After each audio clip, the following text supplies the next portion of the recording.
আজকে আপনাদের এমন একটি দৃশ্য বর্ণনা করব যা দেখলে বুঝতে পারবেন বেঈমানদের শেষ পরিণতি কেমন হয়। সংসদ ভবনে নতুন এমপিদের শপথ অনুষ্ঠান চলছে।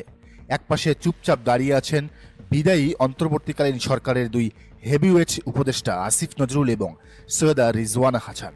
তাদের সামনে দিয়ে বিএনপির বাঘা বাঘা নেতারা গট গট করে হেঁটে গেলেন, কিন্তু কেউ এদের পাত্তা দিল না, কেউ একটা কথাও বলল না। বেচারা আসিফ নজরুল আর রেজওয়ানা হাসান ফ্যাল করে তাকিয়ে রইলেন। অপমান কি এখানেই শেষ? না, একই জায়গায় সাবেক পররাষ্ট্র উপদেষ্টা তৌহিদ হোসেন দাঁড়িয়ে একা একা মোবাইল টিপছেন, কেউ তার দিকে ফিরেও তাকাচ্ছে না।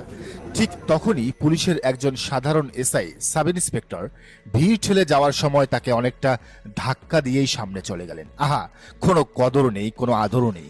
যে পুলিশ কয়েকদিন আগেও তাদের স্যালুট দিত, স্যার স্যার বলে মুখে ফেনা তুলত, আজ তারা ধাক্কা দিচ্ছে। মানে এরা এখন বিএনপির কাছে কিছুই না, ইউজ অ্যান্ড থ্রো।